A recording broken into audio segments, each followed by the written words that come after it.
안녕하세요 여러분. 오늘은 바른 자세와 건강에 대해서 한번 살펴보도록 하겠습니다. 지난 시간에는 바르지 못한 자세에 대해서 배웠어요. 거기에서 오는 다양한 신체적인 질환들에 대해서 학습을 했는데요. 오늘은 바른 자세에 대해서 배워보도록 하겠습니다. 바른 자세란 근육과 골격의 각 구조물이 유기적으로 조화를 이루어서 자세를 효율적으로 유지하는 상태라고 볼 수가 있습니다. 특히나 바르게 서기, 바르게 걷기, 그리고 바르게 앉기는 우리가 평소에 신경을 쓰고 잘 실천해야 되는 그러한 자세들이죠. 오늘 첫 번째 바르게 서기부터 한번 살펴보도록 하겠습니다. 자, 이 바르게 서기의 동작을 하고 있는 옆에 있는 사진을 한번 보시죠. 바지가 이렇게 한쪽은 내려가 있고 한쪽은 올라가 있지만 바르게 서 있는 자세입니다. 옆에서 봤을 때 그리고 앞에서 봤을 때 모두 자세가 수평이고 한쪽이 튀어나온 자세가 아니죠.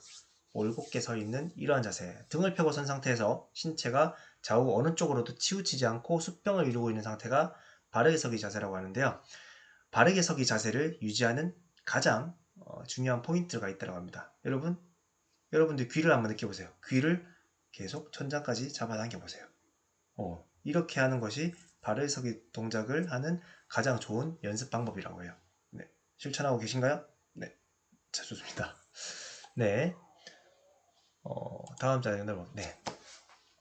그 다음 이어서 바르게 걷기는요. 평소에 걸을 때 여러분들이 팔을 이렇게 들고 걷지는 않죠. 교과서에 나온 이미지이기 때문에 조금 과도하게 보이기는 하는데 평소에는 양발을 이렇게 11자로 만들면서 걸어주는 것이 중요합니다. 특히나 허리를 펴고 가슴을 이렇게 내밀면서 반듯하게 걷고 턱은 이렇게 잡아당기는 것이 좋습니다. 어깨가 좌우 수평을 이루도록 하고요. 한쪽이 이렇게 올라가서 걷거나 양쪽이 번갈아 가면서 왔다 갔다 하는 것은 척추에 무리를 줄 수가 있겠죠. 그래서 이렇게 바른 자세로 가슴을, 무엇보다 중요한 것은 가슴을 쫙 펴고 앞으로 걸어주는 것이 중요합니다. 바르게 걷기 동작이고요. 바르게 앉기. 지금 앉아있는 상태, 지금 앉아서 여러분들께서 강의를 듣고 있을 텐데 바르게 앉기를 한번 보실게요. 턱을 아래로 가볍게 당긴다. 그리고 허리를 펴고 엉덩이를 의자 깊숙이 붙여 앉는다. 발바닥을 지면에 붙이고 무릎을 90도가 되도록 세운다. 네. 여기서도 마찬가지로 귀를 천장으로 잡아당기듯이 이렇게 자세를 잡아주시면은 바르게 앉기 자세라고 해요. 여러분들 어떻습니까? 자세가 조금 곧아진 것 같나요? 자, 이렇게 바르게 서기, 바르게 걷기, 바르게 앉기 세 가지 동작을 알아봤는데요. 바른 자세를 가질 때의 좋은 점에 대해서 한번 살펴보도록 할게요. 자, 첫 번째, 우리 몸의 뼈를 올바르게 정렬시킵니다. 뼈가 바르게 정렬되면은 우리 어떠한 근육들이 통증이 없게 되겠죠. 또 근육들을 이런 자세를 유지하기 위해서 어떤 근육들이 작용을 하고 있었는데 이런 근육들의 작용을 없애줌으로 해서 신체를 좀 더 효율적으로 유지할 수 있습니다. 주변에 있는 근육이나 관절이나 힘줄 등이 올바르게 작용할 수 있게 되는 거죠. 이렇게 올바르게 작용하게 되면은 목과 등과 허리의 통증을 감소시키게 되고요. 그리고 몸에 있는 내부 기관들이 정위치에 있게 되고 효율적으로 작용할 수 있게 되는 장점이 있습니다. 그리고 마지막으로 이렇게 바른 자세가 유지됨에 따라서 외부 사람들한테 보이는 신체 이미지가 좋아지게 되는 거죠. 그러면서 외적 호감도를 높이게 되는 장점이 있습니다. 지식 더하기로 여러분들 어떤 자세로 잠을 자는 것이 가장 좋은 방법인지 알아보도록 하겠습니다. 자, 여러분들 잠 자는 자세는 어떤가요? 이렇게 똑바로 누워서 잠을 자는 친구들도 있을 거고, 옆으로 누워 잠을 자는 친구들도 있을 거고, 엎드려서 잠을 자는 친구들도 있을 거예요. 자, 이 중에서 가장 좋은 잠자는 자세는 어떤 자세일까요? 답을 먼저 드리자면은 제일 첫 번째 이렇게 똑바로 누워서 자는 자세가 굉장히 제일 좋은 자세라고 합니다. 특히나 베개는 너무 높지 않은 낮은 베개를 사용을 하고 목 부분을 잘 받쳐줄 수 있는 그러한 베개를 선택하는 것이 굉장히 중요하더라고요. 그리고 이렇게 누워서 자면은 척추가 똑바로 배열이 되고요. 특히나 허리 통증이 있는 사람들은 무릎 아래쪽에다가 낮은 베개를 하나 받쳐놓고 자면은 척추 만곡이 아주 자연스럽게 형성이 되어서 너무나도 최적화되는 그런 자세라고 해요. 그런데 비만인 친구들이나 코를 심하게 고는 친구들 같은 경우에는 수면 무호흡증이나 코골이가 굉장히 심한 친구들이 있어요. 이런 친구들은 이렇게 누워서 자게 되면은 코를 너무 심하게 고게 되겠죠. 그래서 옆으로 잠자는 것이 더 자세가 좋다라고 해요. 사람마다 차이가 있는 거예요. 비만이나 수면 무호흡증이 있는 경우에는 이렇게 옆으로 자는 것이 좋고요. 이렇게 옆으로 잘 때도 마찬가지로 너무 높은 베개를 베게 되면은 목이 옆으로 꺾여가지고 좋은 자세가 아니라고 해요. 그래서 척추뼈가 옆으로 일직선으로 유지될 수 있도록 해주고, 그리고 다리 사이에는 베개를 하나 끼워서 자는 것이 척추가 비틀어지지 않고 잘 수 있는 방법이라고 해요. 그런데 우리가 잠을 자면은 이런 자세들이 잘 유지가 되기가 힘들잖아요. 그죠? 그래서 되도록이면은 편안하게 이렇게 누워서 자는 것이 제일 좋은 자세라고 합니다. 가장 하지 말아야 되는 자세는 엎드려서 자는 자세라고 해요. 엎드려서 잠자게 되면은 이렇게 한쪽 팔이 저리게 되거나 또는 척추가 제대로 배열되지 못하는 경우가 발생할 수 있고, 얼굴을 파묻고 자기 때문에 피부에도 제일 좋지 않은 그런 자세라고 해요. 그래서 여러분들 주무실 때는 이 방법을 사용해서 주무시는 것이 좋은 방법이라고 합니다. 자, 확인하기 한번 보겠습니다. 다음 기억에 들어갈 말로 적절하지 않은 것은 지수와 민철이의 대화네요. 같이 한번 살펴보도록 하겠습니다. 자, 민철아, 너 다리를 한쪽으로만 짚고 서 있네? 그 자세 좋지 않아. 민철이가 얘기합니다. 으잉? 왜 그래? 멋있어 보이지 않니? 여기에 가방까지 한쪽 어깨로 매면 자세가 아주 끝내주지? 외부에 좀 멋있게 보이고 싶어하는 그런 욕구를 가지고 있는 민철이네요. 지수가 얘기합니다. 아니야. 그런 자세는 좋은 자세가 아니지. 평소에도 자세는 바르게 유지해야 된다고. 민철이가 얘기합니다. 왜? 뭐 자세를 바르게 하면 좋은 게 있나? 지수가 얘기합니다. 자세를 바르게 하면 좋아. 그 이유는 기억에 들어갈 말은 자세를 바르게 하면 좋은 이유가 되겠죠. 자, 첫 번째부터 한번 보도록 하겠습니다. 기초대사량을 높일 수 있기 때문이야. 1번이 정답이 되겠죠.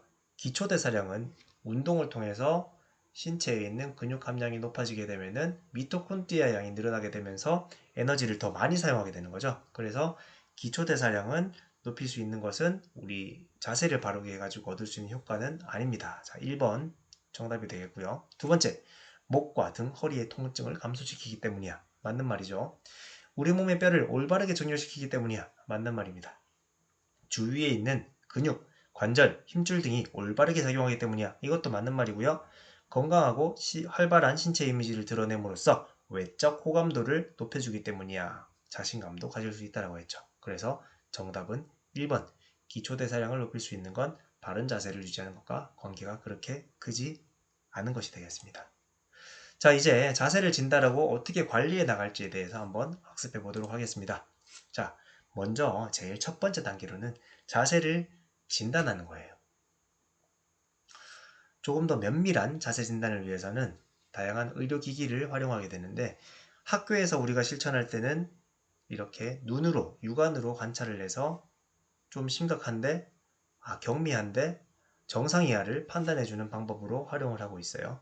자, 총 7가지를 우리가 파악해 볼 수가 있습니다. 한번 살펴보도록 할게요. 자, 먼저 어깨 기울기 검사입니다. 어깨가 한쪽이 올라가 있는지 아닌지, 편안하게 섰을 때 나의 몸의 상태를 관찰하는 거예요. 어깨 한쪽이 올라가 있는지 내려가 있는지를 검사하는 어깨 기울기 검사. 두 번째, 골반 기울기 검사입니다. 자, 골반이 한쪽이 올라가 있는지 내려가 있는지. 자, 어깨 기울기 검사와 골반 기울기 검사, 이 두 가지 검사 같은 경우에는 척추 측만증이 원인이 되어서 발생할 수가 있겠죠. 다리 기울기 검사는 다리가 올곧은지를 검사합니다. O자형 다리나 X자형 다리가 혹시 자세로 굳어져 있지는 않은지 검사하는 자세가 되겠습니다. 자, 경추 기울기 검사 그리고 상체 기울기 검사는 척추 후만증이라든지 또는 거북목 증후군을 검사하는 검사가 되겠죠.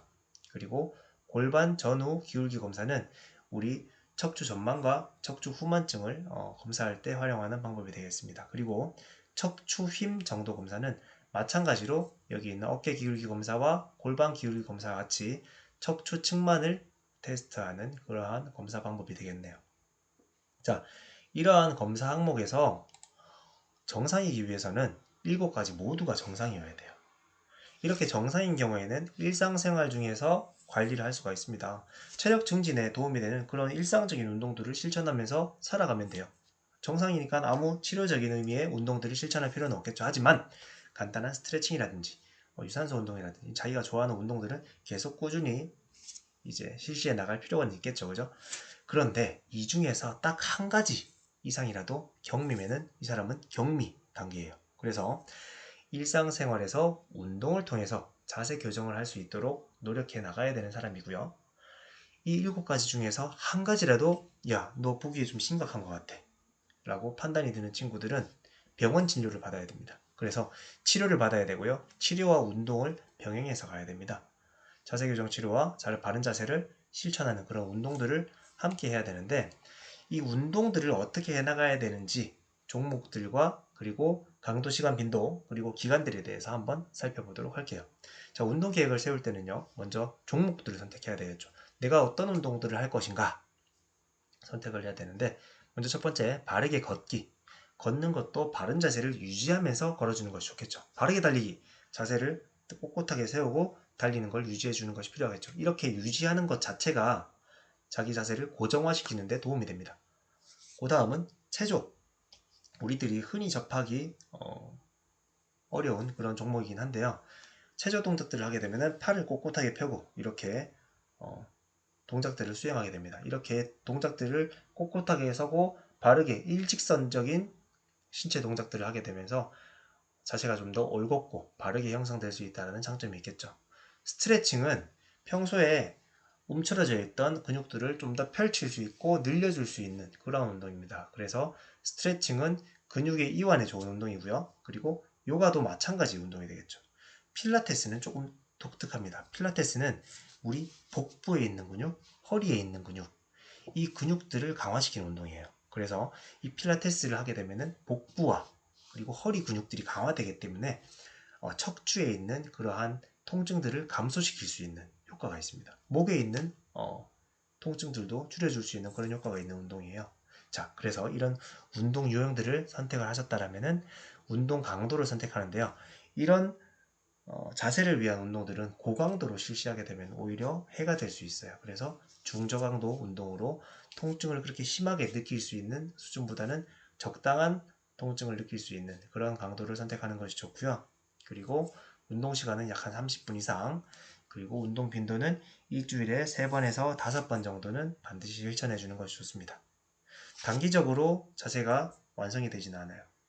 자세를 유지하기 위해서 운동을 실천하는 그 과정, 그리고 운동이 실천하고 난 다음에 나 자세 유지해야지 라고 하는 이 자세 유지의 과정들이 계속 지속이 되면서 스스로의 자세가 올곧고 바르게 형성될 수 있기 때문에 한 3개월 정도 이상은 여러분들께서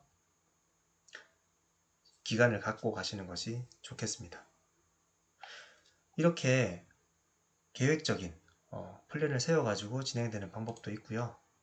일상생활 중에서 짬짬이 시간을 내어서 여러분들이 운동을 실천할 수 있는 방법도 있어요.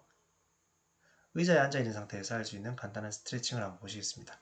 팔을 위쪽으로 쭉 뻗어서 뒤쪽으로 젖히는 이런 동작들이라든지 팔을 뒤쪽으로 잡아서 잡아당기는 이런 동작들은 등 쪽에 있는 근육들을 수축시켜주죠. 평소에 우리는 앞쪽으로 기울어져 있기 때문에 앞쪽에 있는 근육들이 수축되어 있고 뒤쪽에 있는 근육들은 이렇게 이완되어 있는 경우들이 많습니다. 그래서 반대로 이렇게 잡아당겨주거나 뒤쪽에 있는 근육들을 수축시켜주게 되면은 앞쪽에 있는 근육과 이제 보완되게 되겠죠. 이런 동작들을 해주거나 옆쪽으로 기울여서 옆쪽에 있는 옆구리를 이완시켜주거나 또는 목을 이렇게 뒤쪽으로 젖혀주면서 목 쪽에 있는 근육들도 뒤쪽으로 수축시켜주는 동작들을 해주는 것이 좋습니다.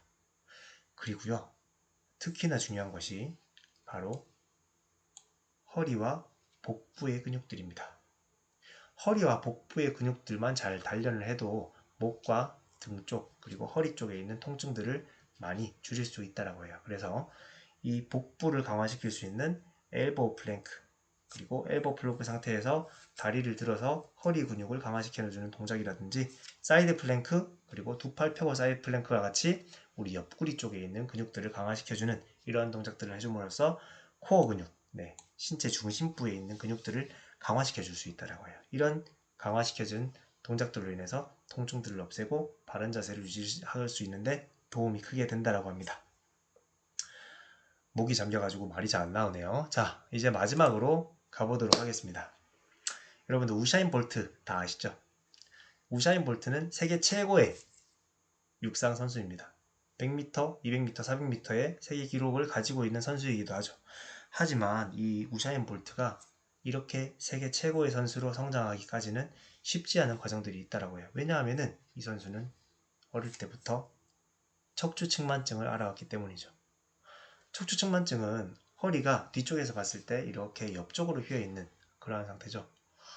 정상이 아닌 상태고 허리 통증들이 상당을 했다고 해요. 그런데 이 우사인 볼트는 허리 통증을 극복하기 위해서 더 많은 운동을 통해서 근력들을 단련을 했고 결국에는 이 척추측만증을 극복해서 자신의 장점으로 승화했다고 합니다. 한쪽 다리가 더 길게 되니까 더 강한 힘으로 한쪽 발을 추진하면서 나갈 수 있게 되었고 이게 바로 우사인 볼트의 장점으로 강한 추진력을 받아서 가속력을 붙여 나갈 수 있는 그런 형태로 승화가 되었다고 해요. 자, 대단하지 않나요? 이렇게 꾸준한 노력을 통해서 자신의 자세를 극복하고 또 세계 최고의 선수로 성장하게 된 이 우사인 볼트의 사례에서 도전과 또 용기의 가치까지도 한번 생각해보는 그러한 시간이 되면 좋겠습니다. 자, 지난 시간에 이어서 잘못된 자세, 그리고 바른 자세, 그리고 바른 자세를 위한 운동 방법들에 대해서 한번 살펴보셨는데요.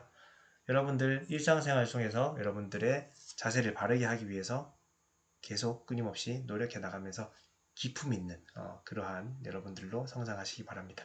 자, 오늘 강의, 오늘 수업 여기까지로 하겠습니다. 고생하셨습니다.